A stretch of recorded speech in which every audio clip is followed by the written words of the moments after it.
Yeah, screams from everywhere. Yeah. I'm addicted to the thrill. I'm ready. It's a dangerous love affair. Come on. Can't be scared when it goes down. Got a problem? Tell me now. Only thing that's on my mind is who's gonna run this town tonight. All right, guys, welcome back to another episode of Dr. Brownsville. And I'm excited to be joined by a very, very special guest, Dr. Stacie Reid, our Director of Guidance. Let's give a round of applause, ladies and gentlemen. Woo!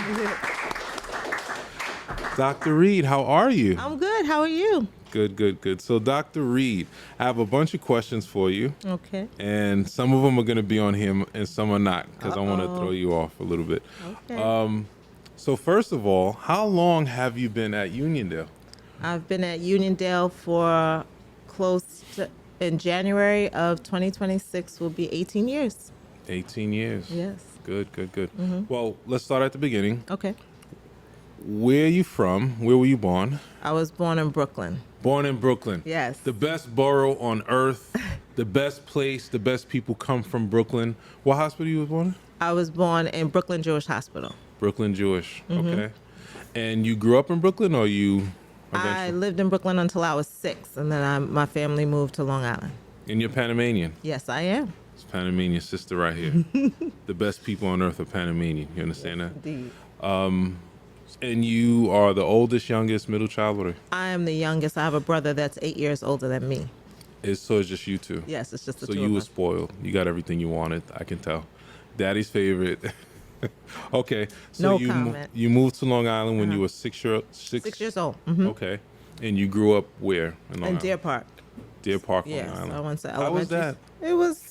It was interesting. And Deer Park has a section that they call it the West Side and the East Side. I grew up on the East Side of Deer Park, and it was a good experience. Nothing to complain about.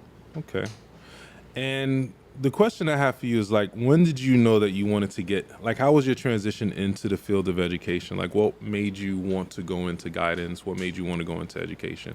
Did something happen in college, or? Yeah, so I went to college as an elementary school major. We had to do something called a practicum. After doing my practicum, I realized that wasn't something I wanted to do. Just being in the classroom with the elementary school students all day. I loved the students, but just being in the classroom, it just was not something that spoke to me. At the time, I had taken a bunch of sociology and criminal justice courses, and I'm a big CSI person, so I changed my major. And then I wanted to go into law enforcement. For some reason, there was still a pull back to education, and I knew I wanted to work with kids, but I had to figure out how. And then a good friend of mine told me about a program at CW Post because I was about to graduate, and then I went into the school counseling program, and here I am. Good. And you were a guidance counselor in Long Island, in Deer Park, or did you go back to the city? So when I finished my school counseling program, my first position was as elementary school counselor in Brooklyn, in Bed-Stuy, at CS 21. Okay. And you speak a lot about that experience, and there's a couple of people that you name as mentors. I forget the names. Dr. Lester Young, Dr. Renee Young, she was actually my principal. She's name dropping now, so You just who's Dr. Lester? Who's Dr. Lester Young? So the I'm people sorry. know. I'm sorry. Regent Dr. Lester Young. He is the chancellor of the Board of Regents for New York State. Light work. You know people. She knows people. So it's light Yes, work. yeah. Okay. And I wanted to ask you this because I wanted to see your response. How do you think, or how has having a Panamanian background influenced your approach to leadership, community connection, and serving diverse students? Because my parents both learned English as a second language, they always instilled in me in terms of just being inclusive of others, right? And being caring about others. I grew up with a village mentality. Aunt so-and-so is going to pick you up. You're going to go by this aunt. You're going to go by that uncle. And it was just that kind of like everybody lifts a hand to help another. Yeah. So that's about who I am, and that's where that was instilled in me. I don't know if you can relate to this, but for me, as a Panamanian person, you always feel like you don't necessarily belong anywhere. Meaning that you sometimes feel as if you're not black enough or you're not Latino enough, and you're always in that middle space. Does that resonate with you, or do you? It's funny. My kids ask me all the time, my biological children, they say, Ma, do we put down Latino, or do we put down African American? And I'm saying, I always identify African American. Sometimes on some things they'll say African American with Hispanic descent. I may do that. Yeah, me too, yeah. So sometimes, you kind of, and especially because I don't speak the language with my native tongue. So sometimes I feel like I have an imposter syndrome because I don't have the native tongue of the language. But my Panamanian culture is very much a part of who I am. Yeah, I feel the same way. Like I always put down that I'm Black, but I have a very unique experience growing up, speaking Spanish, eating the food. We talked a little bit about, and we'll get into your favorite food. Yes.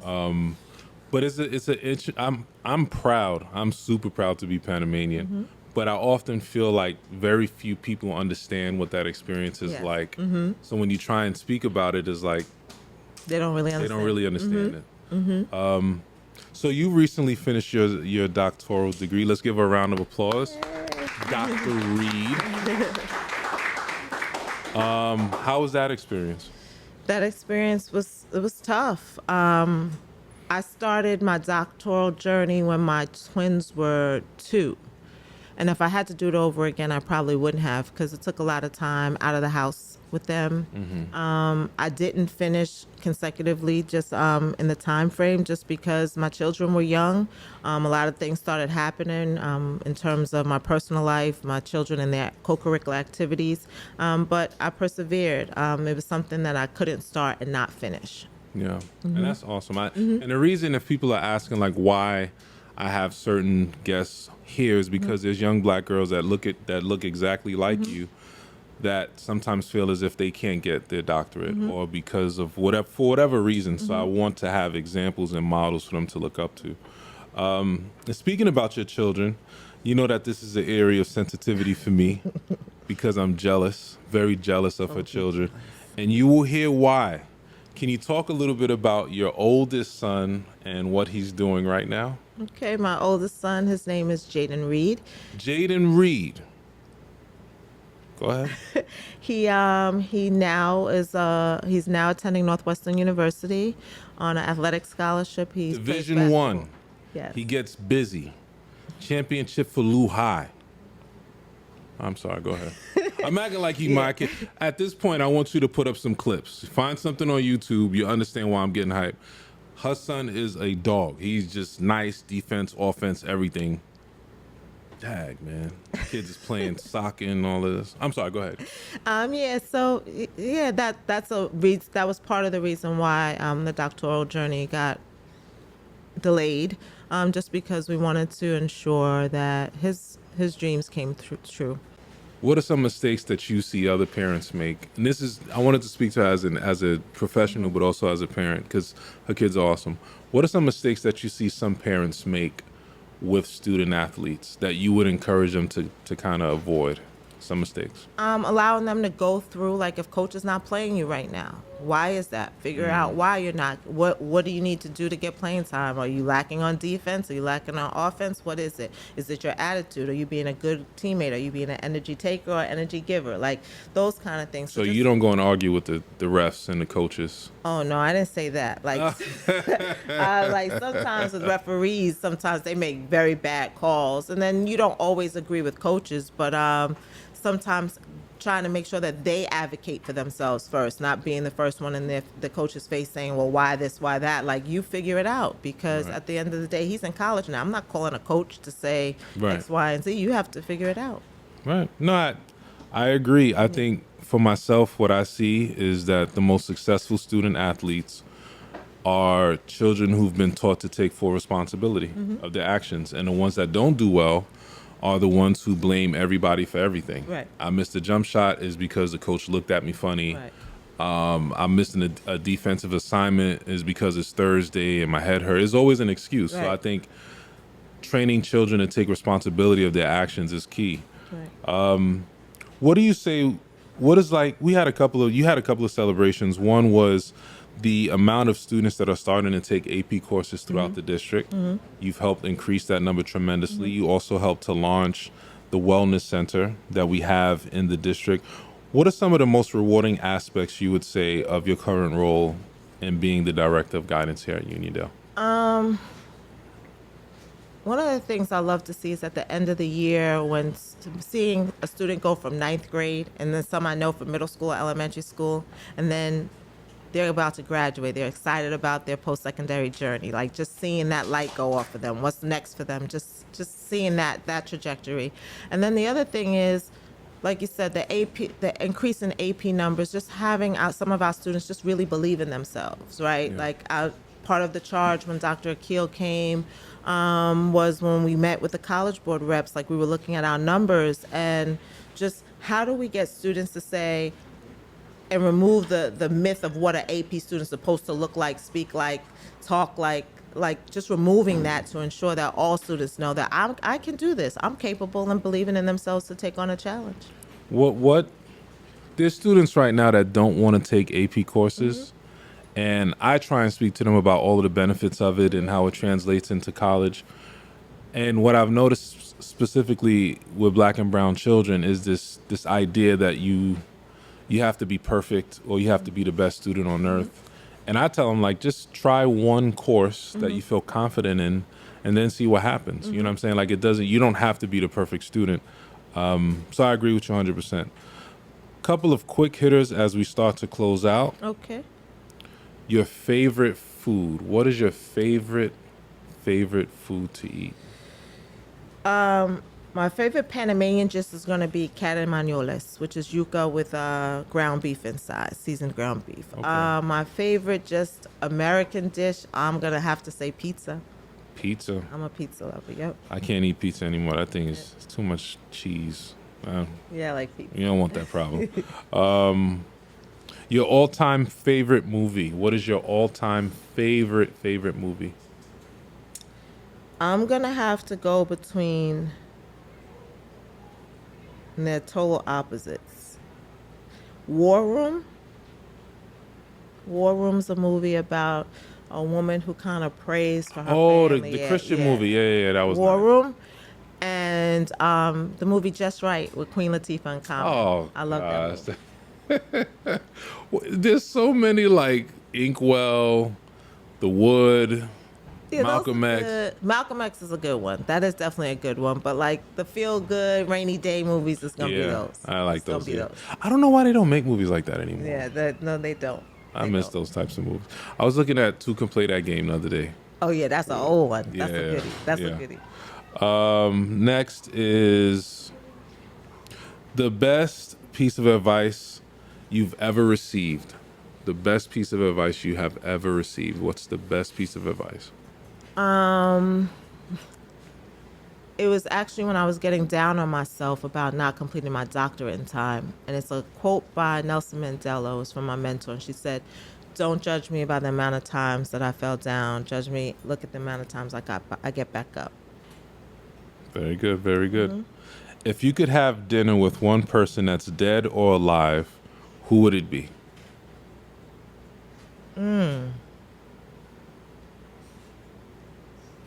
Probably Gandhi.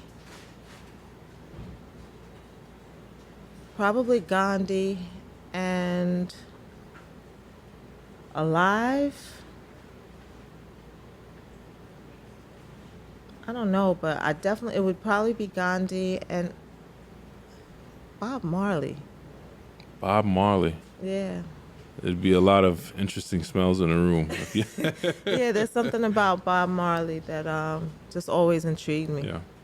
I would love to have a conversation with Barack Obama, Okay. one-on-one, and someone who's passed away. I don't know. I think it'd have to be like one of my ancestors, somebody that lived way before me. But yeah.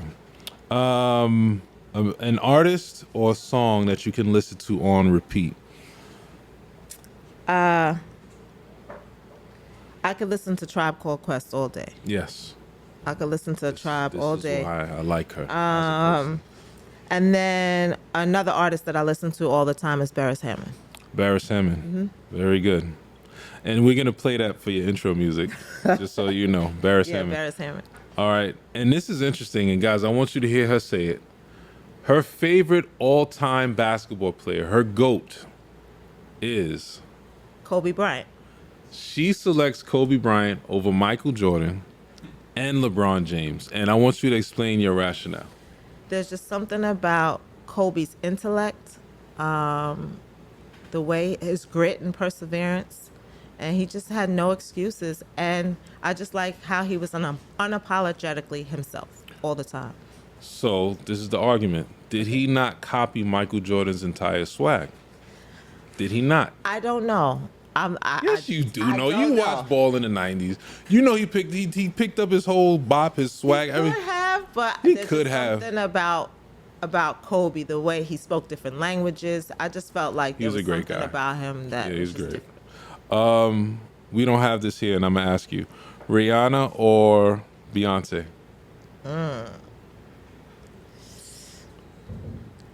I'm gonna probably have to go with the Beijing girl, Rihanna. I'm shifting.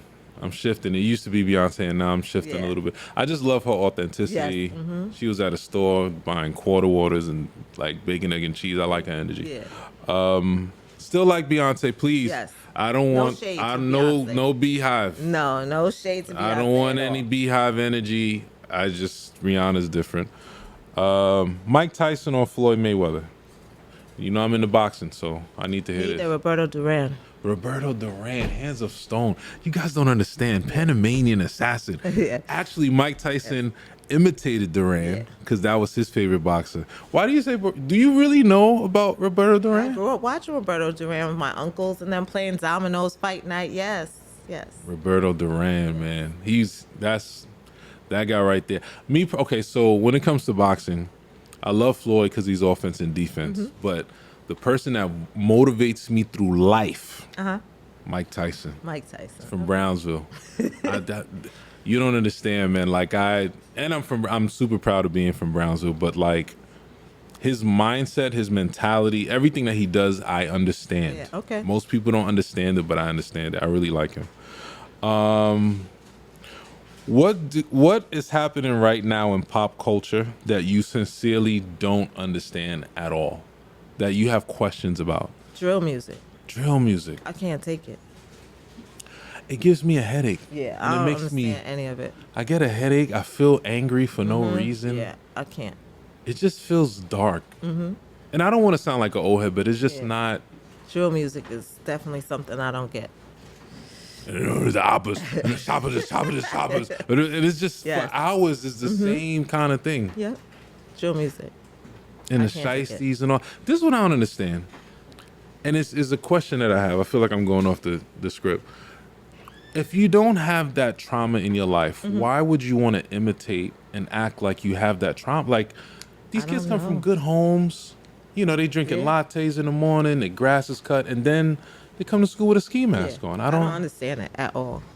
I don't understand it. Don't make any sense. I don't understand what they're saying. And when I do understand what they're saying, it's just like you said, it's dark. It's just, Not don't to know. go too deep into it, and I shouldn't because it's a school thing, but it's demonic. It's evil. I actually stopped short of saying that. I know, but hey, whatever. Yep. It's my beliefs and my beliefs. Yeah. I feel like there's some dark stuff happening, Absolutely. and the kids don't see it. They think it's just music, and it's not just music. Absolutely. Yeah. Yep. But anyway, thank you Been for a joining pleasure. us. Thank you. Let's give Dr. Reid a round of applause, ladies and gentlemen. And thank you for joining us on another episode of Dr. Brownsville. We can't wait to see you again. Take care. God bless. Thank you. All right. Bye. Run this town tonight.